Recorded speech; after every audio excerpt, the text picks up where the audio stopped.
พระเจ้าทันใจคู่วัดวังสิงคำบารมีเลิศล้ำญาติโยมเลื่อมใสบูชาครูบาเจ้าศรีวิชัยให้พรมวลมิตรสิทธาพระประจำวันเกิดเสริมดวงชะตาให้อาหารปลาหน้าวัดสุขใจเชิญร่วมบุญสงน้ำพระธาตุน้อมใจอภิวาทขอบุญสุขใจสุขกายไหว้พระขอพรองค์พระเจ้าทันใจหลวงพ่อประเสริฐเจริญพรอวยชัยให้ท่านสุขใจทั่วกัน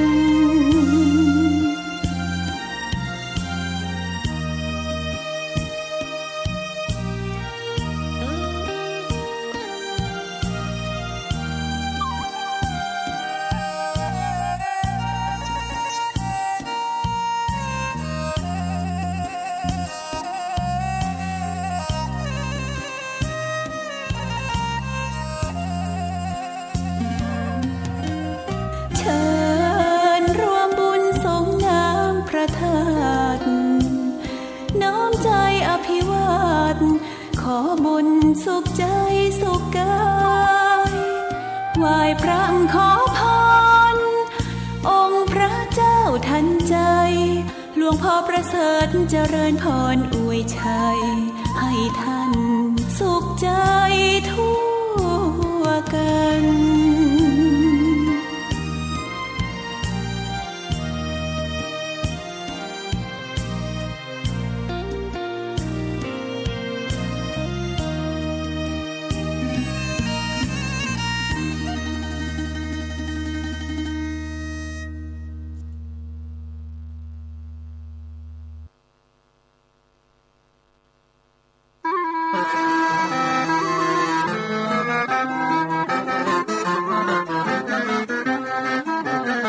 10 นิ้วกราบนบนอบน้อมไหว้สาพระติรัตนเกล้าเจ้าตั้ง3 ประการ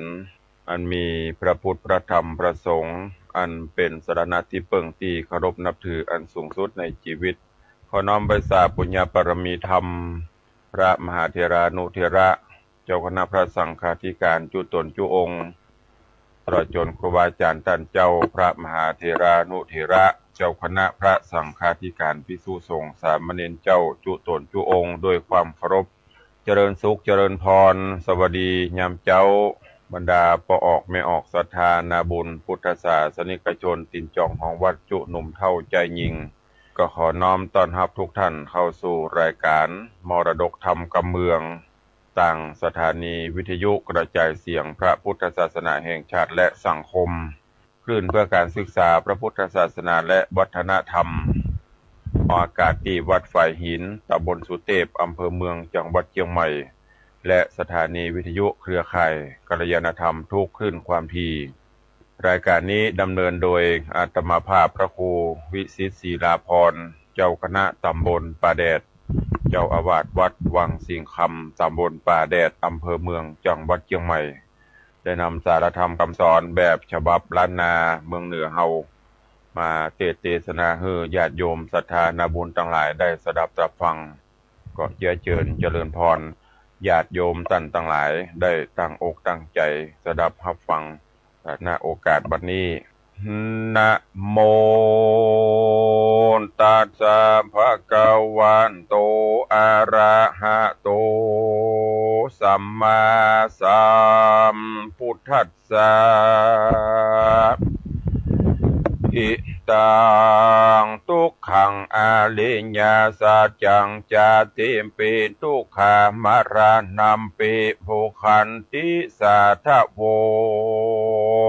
ดูราสะโพลิสะตั้งหลายตั้งยิ่งใจมวลหมู่อันตั้งนาอยู่ดาฟังปุ พุทธวจนังจงตั้งใจฟังคำสอนแจ้งเพื่อเป็นที่สอนใจจงตั้งโสตาในญาวิธีสอดส่องอย่าได้น้าวนองการงานเหมือนดังหาอาหารมาใส่ไว้ในใจตัวเก่าอันอาหารต่างกันนั้นเราก็ได้เสาะมาเมินการจักจำเลินศีลพระเจ้าเวก็มีเวลาแต่เล่าว่าอย่างได้เปล่าเสียสูญการกระทำบุญมันมีเวลาน้อยใจจ่องหอยไปต่างบาปลวงลายกำหนดหมายแจ้งทีอันโลกนี้บ่เป็นสัจจังตามดังพระพุทธังกล่าวไว้ว่าโลกลุ่มไตมีทุกข์นักหนาเป็นทุกข์โดยจะลาเท่าแก่เป็นทุกข์เมื่อพญาติแผ่เบียนตนทุกข์เวียนวนตายตายเกิดบ่เป็นที่ประเสริฐสักประการเจ้ามีแต่พระนิพพานส่องแจ้งตามดังพระแสงเตสนาดังจากกิตนาไปนานี้แหละนาปาหูตุขายังกาโยอันว่าความทุกข์ตั้งหลายในโลกแสนทุกข์โศกเวทนาก็เพื่อกิเลสตัณหาตัวอวิชชาปาเกิดเป็นที่กำเนิดแก่ทุกข์ตั้งหลายมีมากมายหลายหมู่ตัณหามีอยู่3 ประการคือว่ากามตัณหาความปรารถนาใครได้หุ่มเอาใจไฟดีงามตัณหาตัวนี้ติดตามบ่หยุดหย่อนบ่หูจักผ่อนวันยามติดโดยรูปนามและปัญจขันธ์ตั้งหาลวดเป็นค่าแห่งตัณหาโถมแน่นหนาโดยกิเลสบ่มีเขตบางเบาเกิดความมัวเมาแสนสัมร้อนรายพร่ำนาตัณหาป้ากายลำบากทุกเลี้ยงคอและปากทุกยากเลี้ยงลูกเต่าและเมียตนทุกเววนเมื่อกันยากันว่าทรัพย์สิ่งของมีมากก็หากมาเป็นทุกข์ได้อยู่รักษาทุกข์ด้วยการงานนาบ่มีหวังจ้องก็เพราะตัณหาหนองปาไปอันว่าทุกไปในและไปนอกฮ้อนหายปอกกาญาทุกเมื่อยามจะลาแก่เท่าลูกหน้าอ่างเต้าอิดอ่อนโรยแรงทุกโดยพญาอาจเฟื่อแฝงเมื่อยข้าพญาตบ่ไรมีหลวงลายมารานามปีทุกขังวิญญาณังทุกเมื่อปัดพระวิญญาณได้ปัดพรากลูกหลานมากตังเข้าของแม่นจักเอาเงินมากองแลกไทยมันก็บ่ได้จักคืนมาก็ย้อนรูปกายญาอยู่บอดใดตกต่ำไตอนิจจังและนาภาวะตัณหาตัวท้วนสองนี่นาแถมเล่าตุกไม่เอาตุกไม่เอาไปไหนโดยมีใจอะไรติดของในการในภาวะห้องเขตสงสารบ่พันเอานิพพานหวังรอดดับทุกจอดกังวลยังใครตายมาเกิดในเมืองคนลุ่มไตอันเต็มไปโดยความทุกข์ยากไร้บ่เป็นแก่นสารล้างพ้องกะตำบุญฮื้อตานยังบนบานหวังรอดจันฟ้ายอดไปบนผาถาดนาเป็นเทวบุตรเทวดา ตนวิเศษดาบก็ยังบ่เสียงเขตแห่งตันหาถึงเสียงกำหนดมาเติงไว้กับเวทใดเกิดมากาเป้ได้มาเป็นคนก็เป็นทุกข์เมาบนกลับกายตะกับตายกับเกิดลางคาบก็ได้เกิดเป็นสัตตลิฉันมีทุกข์หาประมาณบ่ได้อยู่ในโลกไตเวโวนฮือพับเอาฮือพันเอาเมืองบนจันฟ้าดาบทุกตอดเกิดเนลาปานเตนาวิภาวะตันหาทวนสามแถมเราเป็นตันหาเอามกไม่เป็นที่กะที่ใครเป็นตัวของตัวเก่าบ่ฮือกลับกายใจมุ่งหมายมันเตี้ยงมันจะบิมันจ้างบิดเบียงเบียวเบียงตามโลกธรรมตั้งแปดอารมณ์แปดเป็นอิทธาและอนิธารมณ์ตกทางโถมเมื่ออารมณ์อันบอดดีได้มาถูกต้องใจจองก้องยินดีแต่โลกีโลกเฮานี้เข้าใจว่าความทุกข์มีเต้านี้ก็เพื่ออวิชชาโปกงามสุดาธรรมมังปัญญาบ่หันดวงธรรมอันผาเสดลางเตื้อตุกน้อยล้างเตื้อตุกน้อยน้อยเกิดก็ว่าตุกเน่นหนาซ้ำมาเป็นจมเป็นว่าตายเสียดีกว่าที่แต่โลกนาก็หักยังมีเข้าใจว่าตายเป็นผีดับวอดมวยเมียนจอดบอกกลับเกิดไปโลนแม้เข้าใจว่าโลกสาบสูญเสียเปล่าวิภาวะตัณหานี้เล่าบ่ผิดแบบเบาอุเฉทาทิฏฐิโกตัณหาปัดโลหือเกิดเป็นทุกข์เดือดตั้งมวลและนาเมื่อใดตัวตัณหาและอวิชชาบอกกลากาดบอกพ้นจากบ่วงบาทแห่งโอคะวัตตะสงสารบ่หันทางนิพพานโดยง่ายย่อมเวียนเกิดเวียนตายสัพพุริสะต่างหลายเฮ้ยจะได้ละเลยประมาทจงปากันหาโอกาสปั้มเป่งบุญอันจักเป็นกูลไปนาฮือตั้งอยู่ในศีลห้าศีลแปดประการบริจาคทานไปอย่าขาดก็จากได้พ้นจากบ่วงบาทแห่งพระญามารอันว่าทุกข์ในสงสารหาประมาณอันดับบอดใดทุกข์เลี้ยงคอเลี้ยงใส่จุวันยามทุกโดยตามสร้างก่อมาเลี้ยงหล่อรูปกายมาเตรียมตันขันตั้งหาบ่หูเป่งนากากายล้างเตื้อก็มาทุกใจด้วยเมียและลูกเต่าสุกทุกเล่าอยู่ตัวกันสมบัติบ่ตันบ่เต้าบ่ตันวิตขาดซ้ำมาทะลงพญาตเปลี่ยนตนทุกเมาวนกับโดยลูกหลานต้านลูกหลานตันเต่าบ่อยู่ตามแบบเบาที่สั่งสอนมาเป็นคนอันตาบาลาเก่งกาจ้างมาขายนาพี่น้องบุวงศา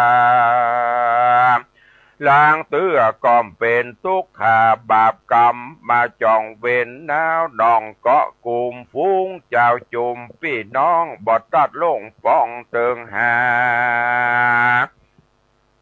ก็ย้อนสัมปัตตาของนาอันตกมาจากพ่อและแม่มาตีแผ่แบ่งปันกันลางคนก็มาหันแต่ใดลางคนก็จังใจสืบไปนานมันเป็นของสาธารกับโลกบอกวันเอามาเป็นเครื่องเศร้าโศกผูกเวรกรรม สียเงินเสียคำมันกระทำก็หิหาใดเสียน้ำอกน้ำใจมันหาบ่ได้ง่ายคืนมาเป็นทุกขเวทนาปุนดีโศกาโศกเศร้าเลี้ยงลูกเต่าแล้วบ่มีบ่เป็นกุลใจทารุณกระยาบบ่อยู่ตามสุภาพแห่งความดีมาเป็นกาลีว่ายากสอนยากบอกถึงพ่อแม่ถ้าลงลำบากได้หล่อเลี้ยงหากมานานตั้งแต่ป่าต้องมันถนอมกล่อมเกียงได้หล่อเลี้ยงปั้นกินอาบได้หล่อเลี้ยงปันกินนมพ่อแม่ได้เจยโจมเมื่อมีลูกน้อยใจจ่องหอยก็บานทุกเต้าร้อยเต้าปันแม่อดสาอยากกลั้นอันนี้ก็นับว่าเป็นวิบากกรรมเป็นตามกฎเกณฑ์ในโลกก็คือทุกโศกในสงสารทุกเมื่อประมาณทุกเมื่อการมาเกิดทุกอันแสนล้ำเลิศเมื่อเลี้ยงลูกน้อยบ่หูกรรมโพนปอจากดาถาลงโตนบอดใดเมื่อยามลูกเจ็บไข้เจ็บป่วยไข้พญาติเบียนควีบ่ได้รับนอนดีเป็นห่วงอะไรกลัวมัดเมนไตและให้ตอมแม่ก็ทัดนอมบ่ขาดบ่ได้เว้นจากเสียสักวันยามและนามเป็นตกได้ปากจ๋าเมื่อลูกใหญ่อายุไฟเปิงเป่าพงเป็นสาวขึ้นหนุ่มอยู่ในวัยจุปูนแยงหวังจักได้กินแหงเมื่อใหญ่ป้อยบ่สมดังกำไฟพาทัดนาก็ซ้ำมาเป็นผียักษ์มันมาค่ำเข้าของเงินคำคานพ่อแม่กินแล้วแอวเว่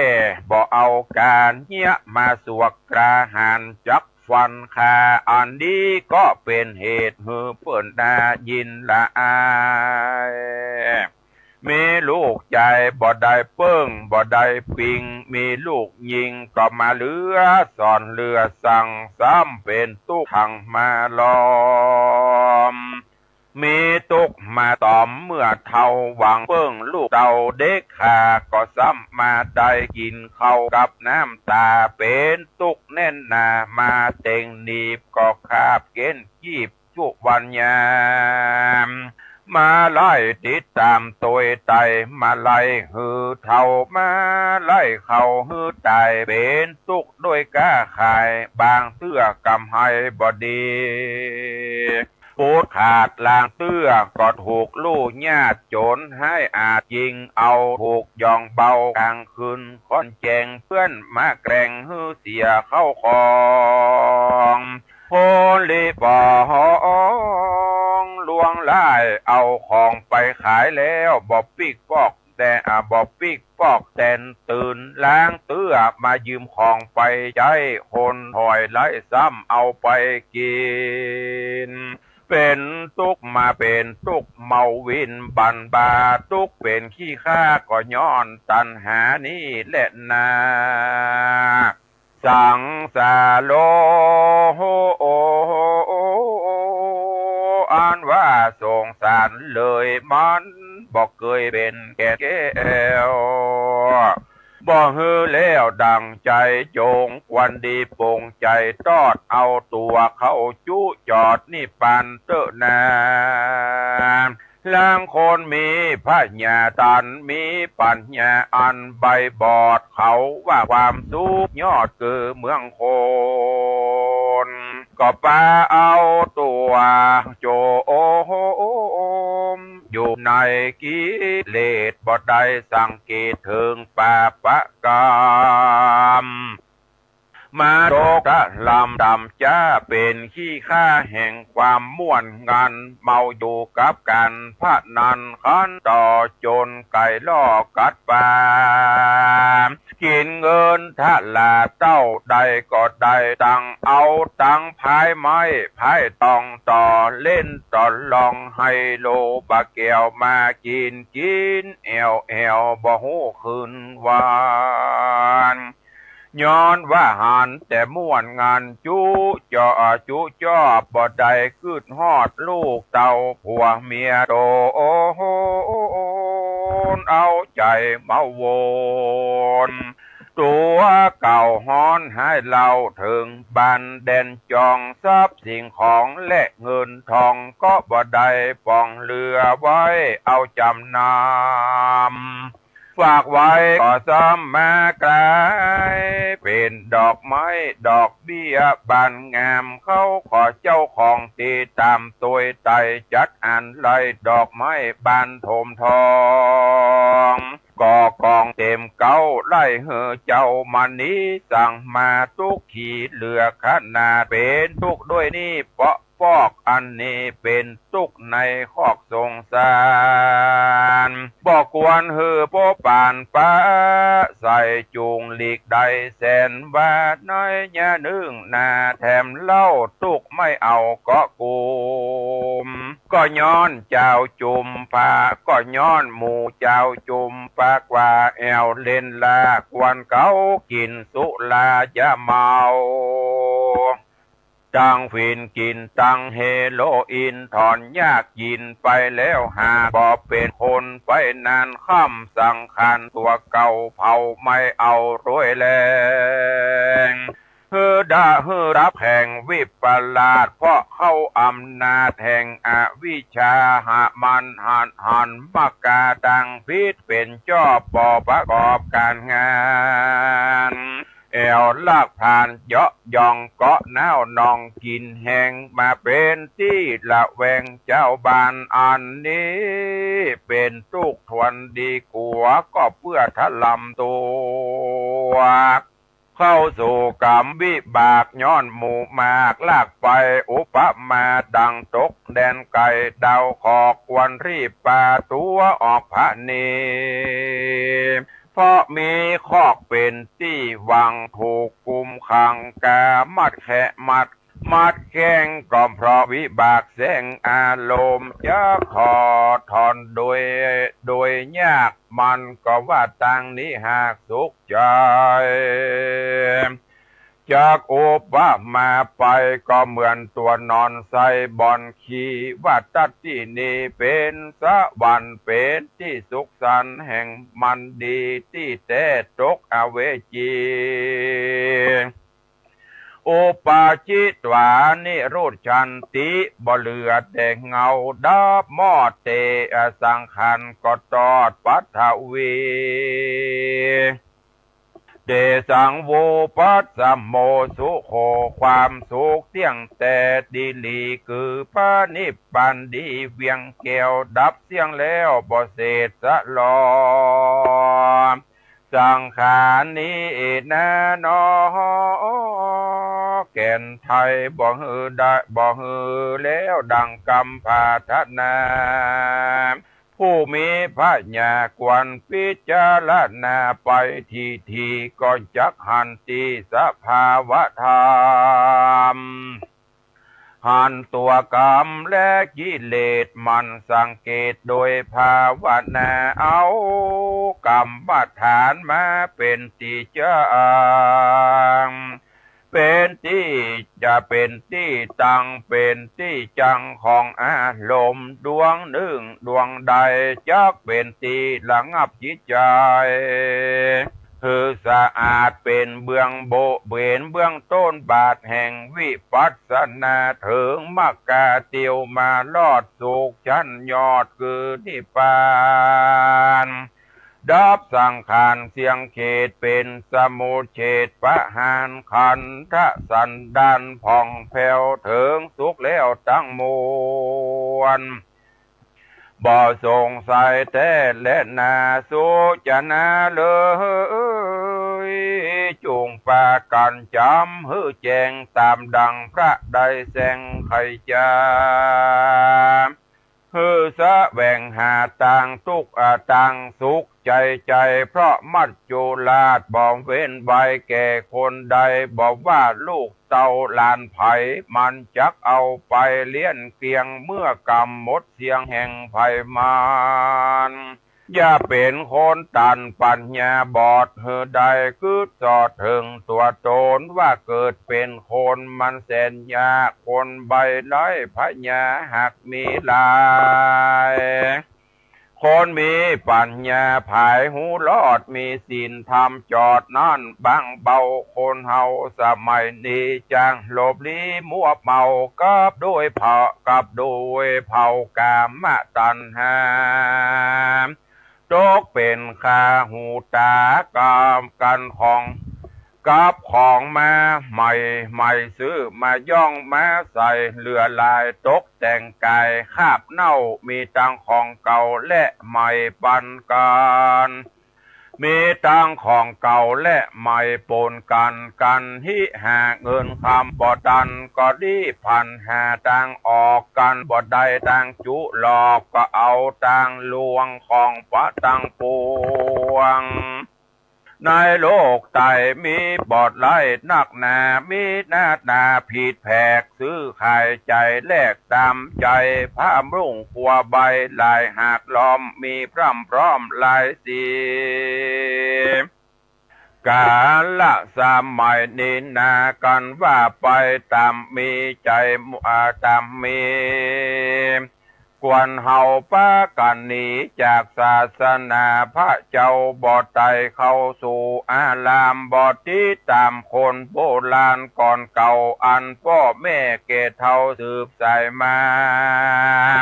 ล้างคนไปวัดบาบอดย่างบอกหูว่าจักไปนั่งสันใดก็ย้อนเครื่องนุ่งสมัยปาฮืดนั่งบอดใดลวดขาบไว้บ่เป็นเพราะขาเอ็นขาเอวเอ็นมันเคร่งจีบกาบเกณฑ์เพื่อเครื่องยองขัวใบว่าตามสมัยฮือแจงบ่ใจแสงไขจามันมีมาอย่างนี้จงได้ยิ่งได้จี้ฮือฟังจุงแปกันระวังกิเลสปันแห่มันทอมทาอาพรทุกทางทอนบ่เหือดจังปาฮือฮ้อนเดือดตัวตนเกิดมาเป็นคนลังจากเพราะล้างญาติกวนขัดสีฮื้อสะอาดโดยศีลธรรมอย่าเอากิเลสมานำตัวเก่าจักเป็นค่าแห่งอารมณ์ใจเมามนโดยกิเลสจักเป็นเหตุฮือของขายในสงสารสะคอนลางคนหัวปอคอนปอสันเตียวสัดสันโซเซใจยังบ่เหปิกปอกยังจมอยู่ในคอกสงสารการจำศีลกินตันไว้พระเจ้าทุกคำเจ้าบ่ทำหาเปิ้นจวนไปวัดว่าศาสนาเพื่อไว้สาฟังธรรมพระเจ้าก็ยังว่าบ่ตุนเต้าปลวยโภกาแล้วก็มาเนี่ยมายากล่าวอ้างจริงเปล่าวางอนาถาแอวไปมาโจรไก่เอาตังบอนไผ่ไฮโลตังถั่วโปบะเกียวจะเดินอูแอวเลิกงานกินสุลาบานต่างเขานี้และเรียกว่าเท่าแก่ได้บ่หูจักละอายหลานและลูกฮือเปิ้นดูถูกดูแควนแม่นว่าฮือเอาแก้วตั้งสามเฮานี้ไว้ก่อนจังประเสริฐมากหลวงลายตามดังนิยายสอนไว้ว่ายังมียายสองคนเตียวดงโหนกลางป่าดงรีอันมีเสือมีละล่าไปมาส่วนสองใจสองขานอนนาคนหนึ่งถือผีวิสาท แถมคนหนึ่งนั้นนามีปัญญายอดยิ่งได้ถือเอาแก้วมิ่งสามปราการเมื่อกาลละเตียวต่างไปนั่นก็เป็นกาลละเวลาอันค่ำมืดต่างคนก็ต่างเสาะหาที่นอนแห่งตนส่วนคนผู้ถือผีวิสาทก่อนติวไปหาตนไม้ใหญ่ตามมักไฟแห่งตนแล้วก็เวโวโหนขับไปขอฮือผีอยู่ต้นไม้รักษาส่วนคนที่นับถือศาสนาก็ไปหาอย่างที่นอนอันบอกไกลกันแสวงหาใบไม้มาปูลาดเมื่อจักนอนก็นามัดสการขาบไว้ก็ถึงกุลพระจันไลสัมปการวาอิติปิโสพระกาวาตามคบมาตามคบนบน้อมสวาคาโตสุปฏิปันโดพร้อมจูประการตกกลางคืนมาฮอดอันว่าหมูเสือหมีฝูงหมูป่าก็แอวล่าสะแวงหากินผลจะอาหารก็ไปพบปานใส่คนถือผีอันนอนอยู่ที่เก้าไม้ใหญ่ผีอาศัยอยู่ที่นันหันเสือจักมากาบกันผีตัวนั้นก็ครางผีตัวนั้นก็ครางว่าอย่าเอาไปเข้ามาอาสะไหลฝากตัวไว้กับข้าเสือก็กล้าแก้วหนีไปจำมาพบใส่คนถือรัตนาตะไหลสามสิ่งเสือก็เกิดว่าจักกินเป็นอาหารล้อมยิ่งเสือก็เข้าไปใกล้ก็บังเกิดความสงสารลวดยั่งอยู่หันใจห้อนบะวูตั้งตัวมีใจกลัวลำยิ่งก็กลับหลังวิ่งเวโวนไปหาคนที่ถือผีแถมเล่าผีก็ว่าดังเก่าเหมือนลางเสือก็เป๊ปังนี่บอกไกลจริงปิกไว้ไปสู่หายังคนที่ถือรัตนตรัยแถมเล่าเสือเท่าก็มีความสงสารโจรปอเดิกมานานก็อย่าจริงซ้ำไปหายังต้นลูกขาต้นไม้ผีอยู่ปะผียังต้นลูกขาต้นไม้ผีอยู่ก็ไปยุกยูยังใจผู้นอนบ่อาบอนฮอนรีบผีมันก็งีบหลับไป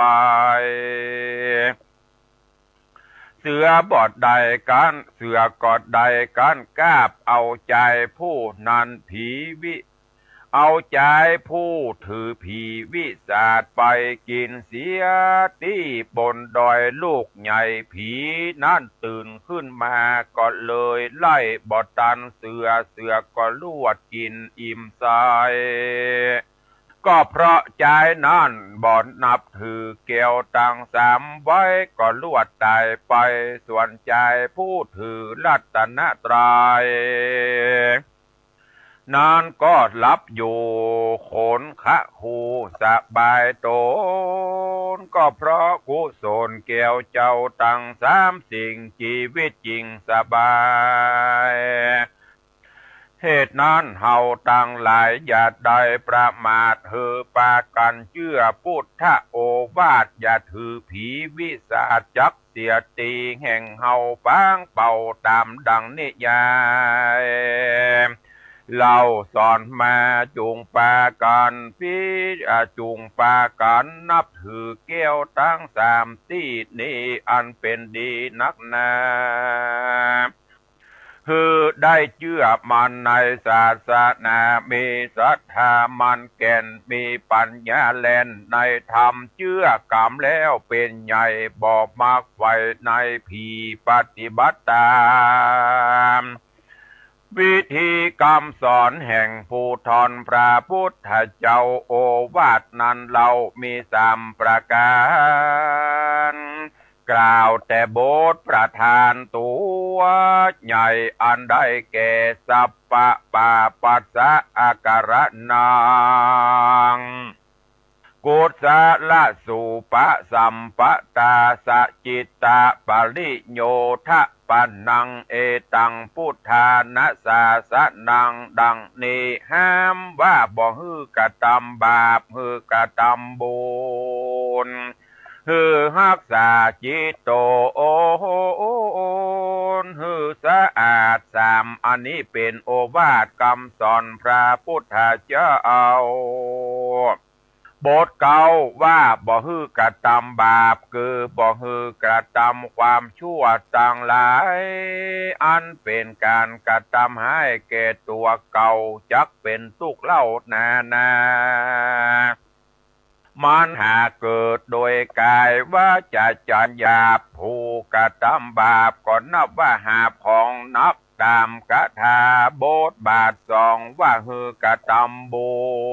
ญกุศลเต้านั้นตัวกุศลได้แก่ปัญญาดีหูวิธีบุญและบาปมีใจฉลาดต่างดีบุญด้านได้แก่ใจขาวใสสะอาดบุญเป็นธรรมชาติบ่มีตัวกายมีแต่ชื่อบ่ได้เต้าอันคนใดกระทำโพนั้นก็ได้บุญนั้นอยู่ภายในการบุญมีที่ภัยก็มีหน้าตาใสโจมชื่นถึงลับตื่นมาใหม่ก็ยังดูผ่องใสเพราะบุญอาศัยตั้งอยู่เวลาอูฟูม่วนหวานหุมกระตำตาลบอกขาดตามธรรมชาติเข้าของตนมีตามบาลีบอกไว้ว่าฮือรักษาใจฮือขาวอย่าฮือเฟื่อนไปต่างบาปเพราะใจเป็นธรรมชาติลงลายจะเตรียมไปเหมือนวอกมันจ้างหลอกลงไหลต้านตามต้านบอกไว้คือเอาสติมัดจิตใจผูกโดยสมาธิแถมมีปัญญาแอมดังกล่าวใจจริงบอกเงามัวพันเพราะใจสำคัญตั้งอยู่จักจะอู้ฟู่กับภัยก็เพราะหัวใจน้ำส่งกันใจข่าวสะอาดลงก็ถูกดีตามบาลีใครว่าใจเป็นใหญ่ในกายกันใจตายไปจากเหลือแต่คราบรูปกายคนตั้งหลายก็หูว่าผีตายเป็นหมู่เพราะใจบ่ตั้งอยู่ในกายส่วนว่าบ้านห่างหลังนี้อันมีเฮือนเป่า6 หลังนั้นมีนายโจร6 คนหากได้เป็นผู้รักษาการเข้าหันผู้ใดมาเขาก็จักโห่ร้องแล้วจักเอาไฟจูดเผาแล้วเขาก็จักตีและฆ่ามึงเสียว่าอ่านบ่อ่านเขาก็จักฟันฮือเจ็บบ่อ่านเขาก็จักเอาไปฆ่าดีหลีพิว่าคนต่างหลายพูดได้เข้ามาสู่เฮือนหลังนี้โจรก็กระทำสันนิเสมอกันคนฝูงมีเงินฝูงมีถุงเงินถุงคำก็ซัดเสียแล้วก็รีบแล่นหนีไปได้มึงจุงรีบไปเสียเตอะกันว่าโจรมันได้ยินแล้วก็รีบแล่นหนีไป ถึงแม่น้ำใหญ่อันมีกระแสน้ำสีสายมีเกาะกว้างสามอันโจรก็ฝหันฝั่งเบื้องหน้า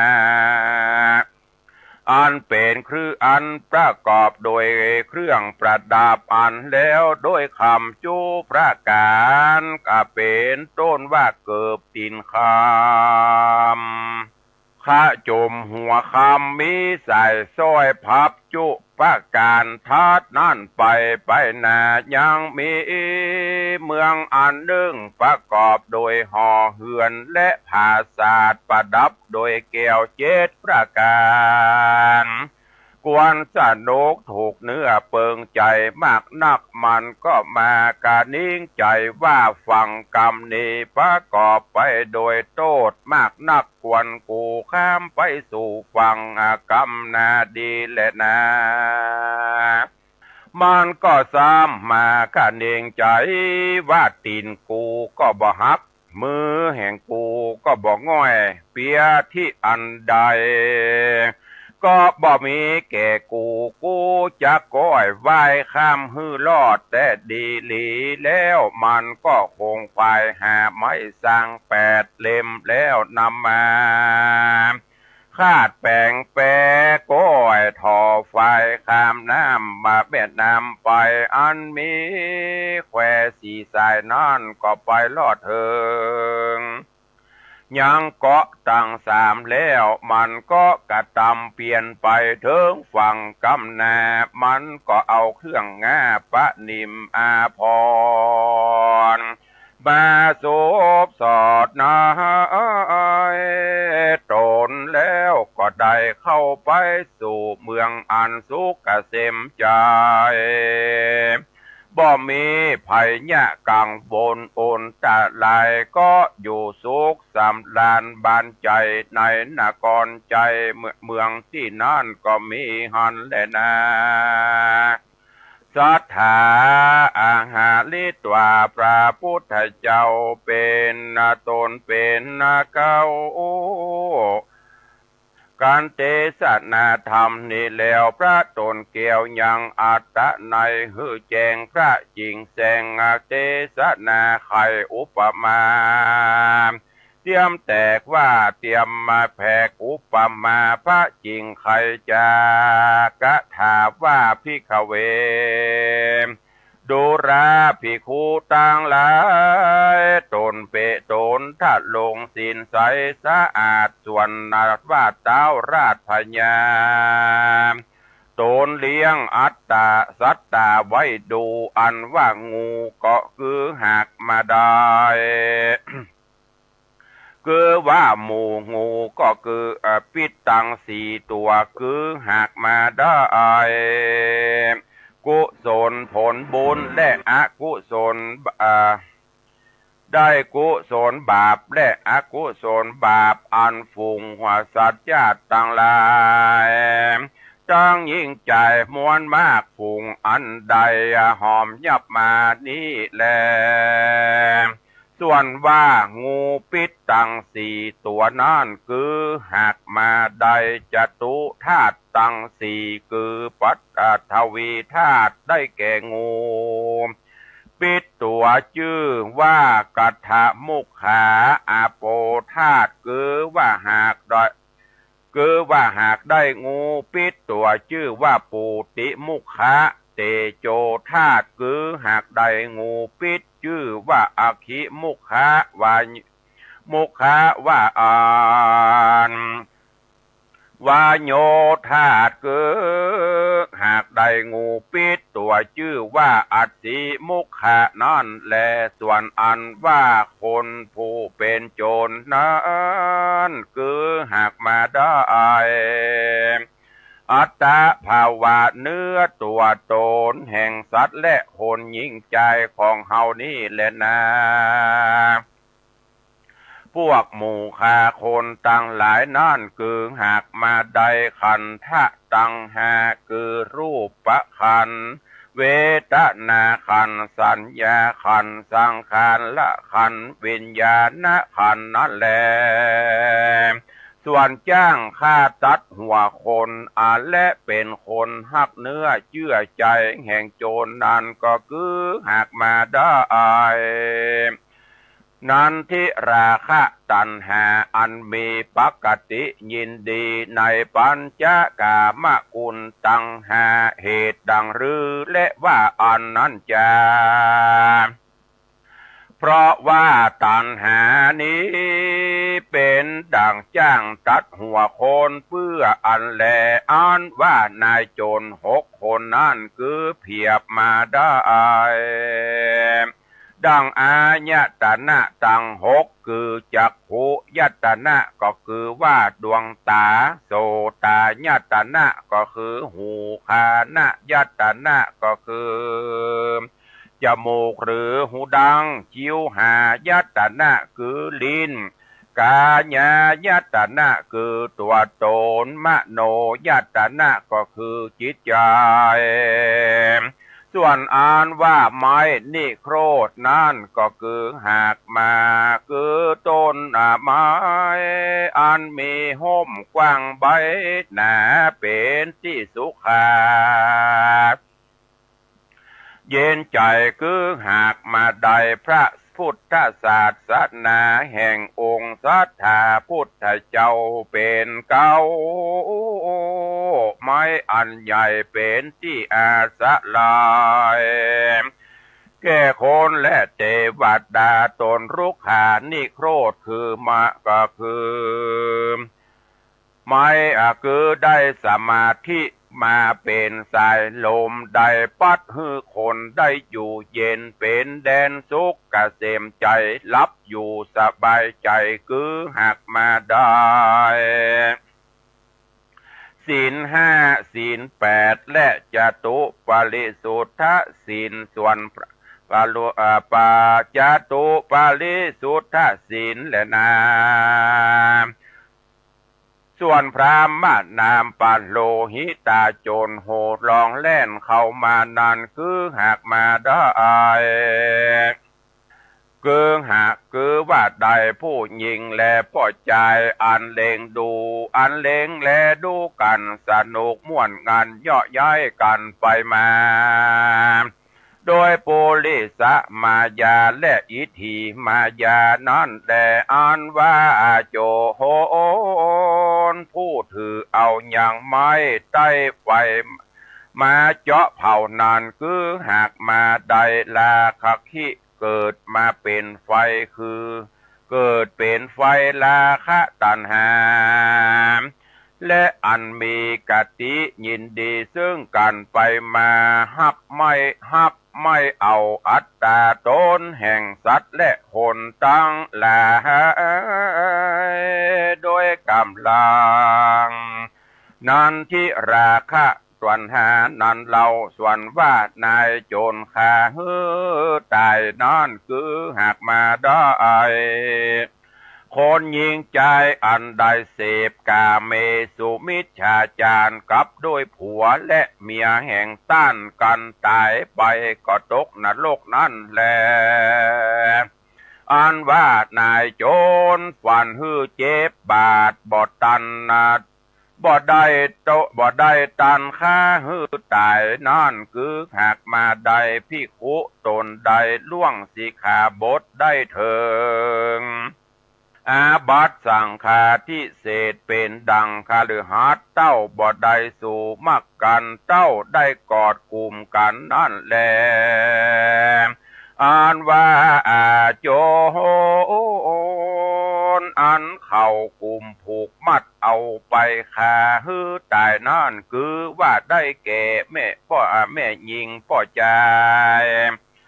อันเคยได้อยู่ห่วมกันแล้วได้เป็นข้าแก่นันทิราคะตัณหามีอันตาอันกติยินดีซึ่งกันใจกันไปมาโดยป่าปะธรรมหือเป็นนั่นแลส่วนว่าพรามนาปโลหิตได้กล่าวว่าโจรไล่ฆ่าถอดธงคำเสียนั้นคือได้แก่ภิกขุตนประกอบโดยกามตัณหา วนเตาเอาเสียใดแล้วสิกออกมานั่นแหละส่วนว่าฮือละหงเงินเสียนั้นคือว่าได้สามเณรละสิกขาออกจากศาสนานั่นแลก็ฮือละทงเบี้ยเสียนั่นคือได้ฆฤหัสถ์ผู้มีศีลห้าศีลแปดแล้วปฏิบัติผิดนายศีลนั่นแหละเมื่อป่อใจลุกและแล่นไปถึงฝั่งแม่น้ำนั่นคือได้แก่ภาวะสงสารนี่แหละเมื่อป่อใจข้านิ่งว่ากูอยู่ในฝั่งกรรมนี้ประกอบไปโดยโทษมากนักกูก็ใคร่พ้นไปสู่ฝั่งกรรมนะคือได้แก่พญาชื่อมนจิตตุกามตากามตะญาณเกิดมักบาพญาอ่อนเลิศนั้นใครโพ้นจากวัฏฏะทุกเกิดมีหันและนาเมื่อป่อใจที่ว่าตีนกูบ่หักมือกูก็บ่กุดเปียที่อันใดก็บ่เกิดมีแก่กูว่าอ่านที่นั่นตีนนั่นก็คือได้แก่ศีลมือนั่นได้แก่สมาธิเปียที่บอกเข้าบอกเกิดนั่นคือได้แก่วิริยะความเพียรนั่นไม้สร้างแปดลำนั้นได้แก่อัตถังคิกะมักแปดเสนมีสัมมาทิฏฐิเป็นตนนั่นแหละกระแสน้ำแม่น้ำสี่แง่นั่นได้แก่โอคะตั้งสี่คือกามโอคะพะโวคะทิโถคะอวิโชคะนั่นแหละก็สามอันนอนาก็คือว่าได้